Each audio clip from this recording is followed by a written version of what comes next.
How's it, chums? Welcome back. Today we're talking about SMGs. Some of my favorite guns are in this class. Not going to waste any time. Let's jump right into it. The AUG is a pretty stable SMG. I put the monolithic suppressor, the 622mm barrel, the forged tack CQB comb, the 5.56 NATO 30 round magazine, and the tactical foregrip. Tactical foregrip is more because it's pink than anything else, and it goes with the rest of the skin. This loadout is super stable, and it's got quite a bit of range on it, which helps quite a lot. If you are feeling extra spicy though, what I like to do is switch up the muzzle brake and the 407mm extended barrel, just to give it a little bit more speed and a little bit more control, and the range of foregrip, which greatly increases the accuracy of this gun. I think for the P90 there really is only one loadout. Not to say that you can't have other loadouts, but this is really the one that everybody I've seen play with it seems to run with. Monolithic suppressor, forged tack retribution barrel, the fly strap, sleight of hand, and the stippled grip tape. While it's not a huge change, I don't think that the sleight of hand perk is essential.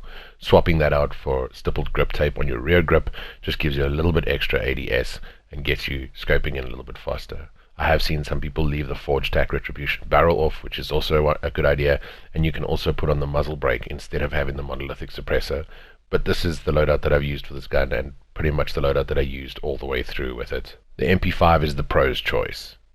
They nerfed this gun, and apparently that nerf didn't do anything. I like to run the subsonic integral suppressed barrel, F-tack collapsible stock, stippled grip tape, and the 10mm auto 30 round mag with a range of foregrip. You will not find a gun that scopes in faster than this, guaranteed. The only major changes I've seen to this loadout that work are the monolithic suppressor, changing out the barrel, range of foregrip, and the 45 round mags. There's a lot of debate around those 10mm rounds, whether they actually do anything that save you any time, but this is the other loadout that Matt showed me that he uses, so shout out to Matt, thank you for helping me out with this one. This little gun is really just an angry typewriter. Listen to it fire and you'll understand why.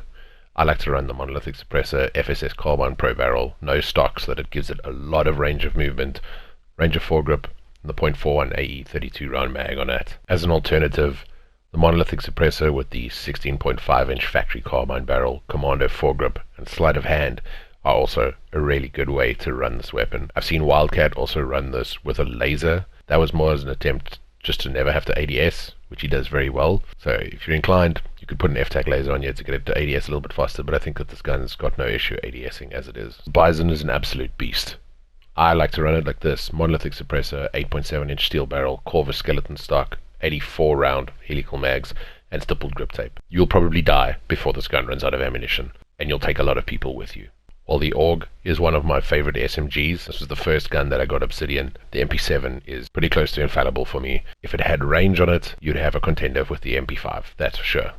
Monolithic suppressor, FSS recon barrel, no stock, range of foregrip, and 60 round mags, you're set to take on the world with this thing, loaded out like this. This is Matt's loadout: the monolithic suppressor, FSS recon barrel, commando foregrip, 60 round mags, and stippled grip tape. Gives the gun a lot of speed and a lot of stability. Still a solid weapon to use. This gun was one of the more difficult guns for me to guild. Monolithic suppressor, 400mm stainless steel barrel, Cronin LP 945, least amount of sway in that sight, FSS Guardian stock, the range of foregrip. Makes it quite a solid weapon, gives it a little bit of range, extends the damage range a little bit as well. It is an SMG, and it's one of the weaker SMGs in my opinion, but I've seen a lot of people slay with this thing. There are no limits on how much you could annoy someone with this. As an alternative, monolithic suppressor, 400mm stainless steel barrel, GI mini reflex, because it obscures your vision the least out of all the scopes that I've seen. Commando foregrip, and the F-tack G5 EXO rear grip. Helps you scope in a little bit faster, gets your ADS speed up a little bit. Speaking of angry sewing machines, this little thing is an absolute beast when it comes to fire rate. The ZLR Saber, the ZLR Blade, stippled grip tape rear, 40 round drum mags because you cannot go without them, and the Merc foregrip just to round out this equation. Take it out, see how it feels. This is the loadout you need. As an alternative, you could try the ZLR 18-inch deadfall barrel, GI mini reflex optic, rubberized grip tape as the rear grip, 40 round drum mags for ammunition still, and the operator foregrip as your underbarrel attachment. Makes a gun just different. That's it. That's the intent here. Alternate loadout. Thank you so much for watching, guys. Thank you to Matt for all the help with the alternate loadouts. Thanks for all the shares. Thanks for all the views. Thank you for all the comments. Have fun. Stay frosty.